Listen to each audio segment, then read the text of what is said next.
So I gotta talk about it.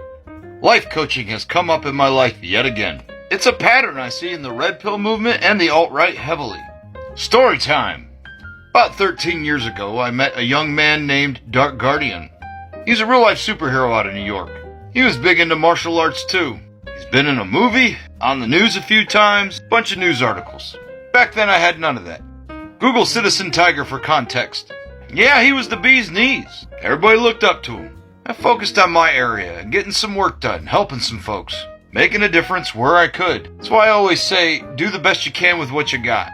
And in about 8 years, I garnered his favor. I'm always the eyes front, task at hand kind of person. But he wanted to form a special team, do a podcast. I was honored.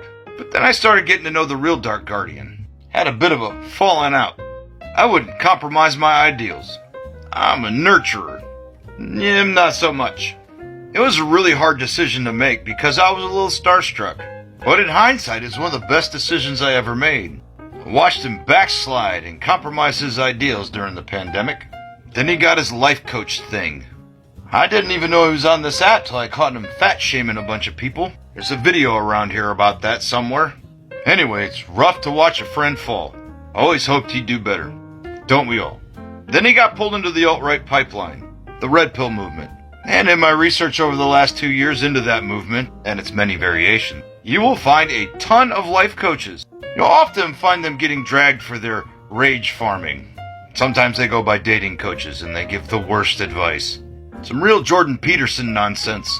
And it was preying on people, their insecurities, etc. So I started digging into life coaches and what that meant. Often many of these universities are an MLM. In my opinion, Andrew Tate did a variation on this with his Tate University. I'm wary about life coaches, every single one of them, because I've been a coach before. I've paid coaches, well, senseis, boxing coaches. For the past 3 years, I've been training 2 different fighters. I got paid for it, sometimes in food. An amateur fighter's life is rough. Sure did help around here when I became a single father. They helped me get through it. They were family, still are. But there came a point when the gravy train was gonna end. Literally. Do I string it out a little bit longer? Maybe get another steak or 2 with a side of gravy? I was proud of them. They got to a point where they might actually succeed. But that damn gravy's so delicious. There comes a point in every coach's life where they have to make a decision. I chose to let the gravy train end, but not everybody does that. Sure, I could have invented some stuff. Put them through some crazier workouts. Maybe invent some kind of weird fight drill underwater like in Kickboxer or something. That was before your time. But I had them let them go kick some butt out in the real world all on their own. Yeah, we still roll together from time to time. Jack came over 2 weeks ago with some steaks. I made risotto. Hold the gravy. But real friends, real family, they want to see people grow beyond them.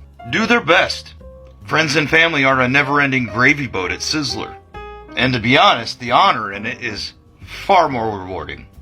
A real coach takes honor in the success of their pupils, much like I do with my children.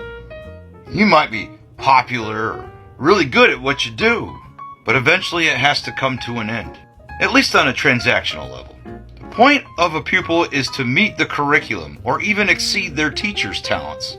But as I often like to remind them when I can make it to an open mat, those who can't fight, teach. I would never manipulate my friends or my family, but I'll make them tap a 4th time. But hey, it all worked out. Now they need a strength coach. Gravy's back on the menu again.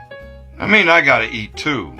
And while it's far less than it used to be, their wins are mine. And those handshake hugs when they succeed, it's better than anything. Yeah, one steak's for me, the other's for Chad. I don't even charge him to cook them. You know, Dark Guardian goes by masculinity mentor or something nowadays. He's always got something to be angry about. The curriculum is constantly there to tell you you're a failure. You're not enough. There's always going to be another course. Maybe your friend needs to learn this too. And if he gets another friend or 2, I'll throw in a session for free.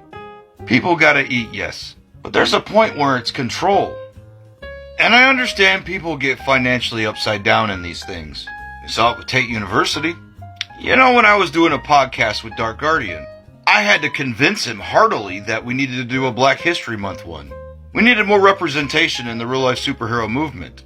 So I reached out to my friend Dark Defender, and he agreed. Did a great show, he did well. That episode did really well. Well, Dark Guardian did not like that. Some mentors don't like to be outdone, even once, by their students. So we deleted it. And you know what? At that point, I put in about 12 episodes of equity with that man. I didn't see a dime for it. He did. My point is, sometimes in life, well, you have to cut toxic transactional arrangements. And I swore I'd never be like that. And to those that have been victimized by things of this nature, realize that I took that energy and magnified it. Now I had to be better than my teacher, my coach, my former friend. I don't get to quantify rankings or anything of that matter when it comes to anything in life. But I'm going to tell you a secret. He might have been big back then, but he did it wrong. And I would like to think that I'm doing it bigger and better now. Now this didn't cost you a dime, because that's the way I am. Kinda how this app works too. We're all constantly learning. But here's a little secret. These big creators or people that make you starstruck, they're just normal people. So remember, if you need a coach of any capacity, look at how they live their life, how they talk to others. I didn't, so learn from my mistake and take strength from it. Because that's the final lesson. Are you always going to be looking up to other people? Or are you finally going to learn to look up to yourself? And at the end of the day, you learn how to do it by how they didn't do it. This is the way. Cha-cha-cha-cha.